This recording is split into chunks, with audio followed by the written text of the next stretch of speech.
നീതി ആയോഗിന്റെ പുതിയ റിപ്പോർട്ട് വന്നപ്പോൾ പണി കിട്ടിയിട്ടുള്ളത് ബി.ജെ.പിക്കും നരേന്ദ്രമോദിക്കും അന്ധഭക്തന്മാരോടാണ് കേട്ടോ. ഈ ഒരു റിപ്പോർട്ട് ഞാൻ ഇറക്കിയിട്ടുള്ളതല്ല, നീതി ആയോഗ് റിലീസ് ചെയ്തിട്ടുള്ള റിപ്പോർട്ടാണ്. ഇതിന്റെ ടൈറ്റിൽ എന്ന് പറയുന്നത് the school education system in India എന്ന ടൈറ്റിൽ നീതി ആയോഗ് ഇറക്കിയിട്ടുള്ള പുതിയൊരു റിപ്പോർട്ടാണ്. ഓക്കെ, ഇത് പറയാൻ കാരണം വേറെ ഒന്നുമല്ല, ഇതുപോലത്തെ റിപ്പോർട്ടിന്റെ വീഡിയോസ് ഒക്കെ ചെയ്യുമ്പോൾ ചില അന്ധഭക്തന്മാർ വന്നിട്ട് ചോദിക്കാറുണ്ട്, ഈ ഫേക്ക് ഇൻഫോർമേഷൻസും ഡാറ്റാസും ഒക്കെ എനിക്ക് എവിടെ നിന്ന് കിട്ടിയതാണ്.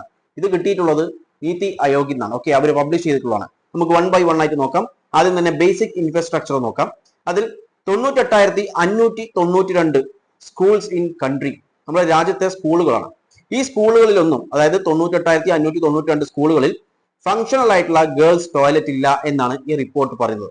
അതുപോലെ 61,540 സ്കൂളുകളിൽ യൂസബിൾ ആയിട്ടുള്ള ടോയ്ലറ്റ്സ് ഇല്ല, അതായത് ഉപയോഗശൂന്യമായിട്ടുള്ള ടോയ്ലറ്റ്സ് ആണ് 61,540 സ്കൂളുകളിൽ ഉള്ളത്. ഇനി നമുക്ക് ഇലക്ട്രിസിറ്റി കണക്ഷൻ ആക്സസ് നോക്കിക്കഴിഞ്ഞാൽ ഇംപ്രൂവ്മെന്റ്സ് ഉണ്ട്. അതായത് കഴിഞ്ഞ 10 വർഷത്തിനുള്ളിൽ 55% നിന്നും 91.9% വർദ്ധിച്ചിട്ടുണ്ട് electricity access to the school. Okay, എന്നാലും ഇപ്പോൾ 1,19,000 സ്കൂളുകൾ എന്ത് ചെയ്യുന്നുണ്ട്, ഫങ്ഷണൽ ഇലക്ട്രിസിറ്റി ഇല്ലാതെയാണ് വർക്ക് ചെയ്തുകൊണ്ടിരിക്കുന്നത്. അതായത് 1,19,000 സ്കൂളുകളാണ് കേട്ടോ ഇലക്ട്രിസിറ്റി ഇല്ലാതെ ഇപ്പോൾ പ്രവർത്തിച്ചുകൊണ്ടിരിക്കുന്നത്. നമ്മുടെ രാജ്യത്തെ കണക്കുകളാണ് ഈ പറഞ്ഞുകൊണ്ടിരിക്കുന്നത്. അതുപോലെ വെള്ളത്തിന്റെ സൗകര്യം നോക്കിയാൽ 14,505 സ്കൂളുകളിൽ വെള്ളം ലഭിക്കുന്നില്ല.